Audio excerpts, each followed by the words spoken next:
روز پہلے جو ایک پنڈی اسٹیڈیم میں ڈرون کا اٹیک ہوا تھا، اس میں ان کا بیٹا شہید ہوا تھا، علی حیدر، اور اس کے ساتھ اس کے دو کزن زخمی ہوئے تھے، ایک یہ زخمی ہوئے تھے، ایک ابھی اور ہے جو ہاسپٹل میں ایڈمٹ ہے۔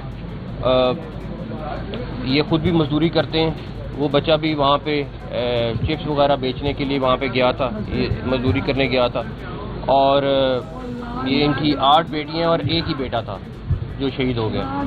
اللہ تعالیٰ ان کو صبر دے، جو بھی پاسبل ان کی والدہ کو صبر دے، کہ والد کو صبر دے، اور جو بھی ممکن ہے میں نے ان کے ساتھ بات کی، انشاءاللہ تعالیٰ ہم ان کے ساتھ کریں گے، ساتھ کھڑے ہوں گے، اور اللہ تعالیٰ نے چاہا تو انشاءاللہ تعالیٰ ان کے جو چند ایک مسائل ہیں وہ بھی حل ہوں گے۔ لیکن سب سے بڑی بات یہ ہے کہ اس بچے نے 20 سال کا بچہ، اس کو شہادت ملی ہے، لیکن ان کا سارا کا سارا سہارا وہی بچہ تھا۔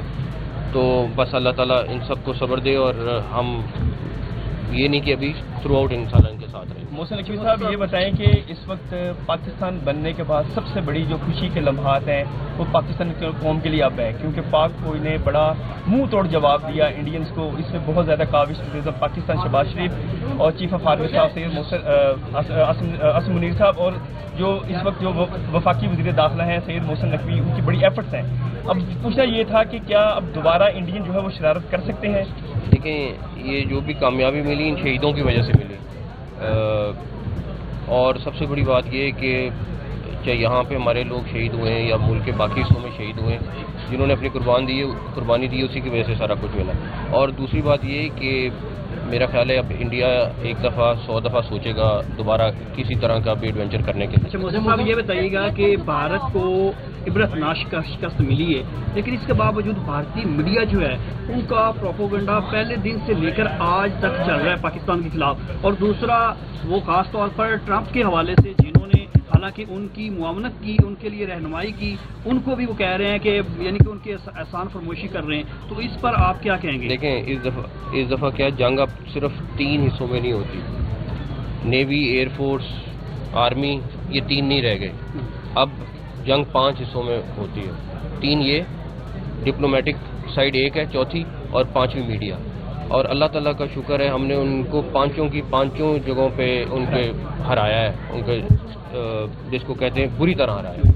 تو موسم یہ بتائیے کہ جو انٹرنیشنل بارڈر پہ تو جس طرح دھلائی انڈیا کی ہوئی ہے وہ انٹرنیشنل میڈیا نے بھی دکھایا، سب نے دکھایا، لیکن دوسرے جو فرنٹ پہ انڈین پراکسیز جس طرح پاکستان کے اندر وارداتیں کر رہی ہیں، پشاور میں بلاسٹ ہوا ہے، اس طرح سے بلوچستان میں بھی جو BLA کام کر رہی ہے، ان کے خلاف اب گورنمنٹ کیا سوچ رہی ہے؟ انشاءاللہ تعالیٰ ان کو بھی اسی طرح شکست ہوگی۔ دہشت گردی کا پاکستان کو سامنا، اور اس کے ساتھ ساتھ ڈیجیٹل دہشت گردی کا سامنا ہے، ان خطرات سے نمٹنے کے لیے اب کیا حکومتی اگلے دنوں میں آپ کو دیکھیں گے، آلریڈی ان کے پاؤں کھڑے ہیں، لیکن اگلے دنوں میں آپ اور دیکھیں گے پلان ہو رہا ہے، وہ آلریڈی ان کے پاؤں کھڑے ہیں۔ PSL کے بارے میں جو بھی انشاءاللہ آج شام تک، رات تک فیصلہ کر لیں گے انشاءاللہ۔ واپس بتائیے، کیونکہ بھارت کی جانب سے یہ بھی کہا جا رہا ہے کہ اگر کوئی دہشت گردی ہوتی ہے بقول ان کے، کہ پھر وہ پاکستان پہ حملہ کر سکتے ہیں۔ ہم لوگوں نے کسی بھی قسم کا جواب دینے کے، پہلی بات یہ ہے کہ ہمارا کسی قسم کی کوئی دہشت گردی سے کوئی تعلق نہیں ہے۔ باقی جو انہوں نے جس طرح اس دفعہ ڈرامہ بنایا، ڈرامہ بنانے میں تو ان کو کوئی نہیں، ان کو آپ کو پتہ ہے فلم انڈسٹری ان کی بڑی زبردست ہے۔ Thank you. تو نفیس صاحب، کوئی امداد کا اعلان کر رہی ہے گورنمنٹ؟ کر دی بس۔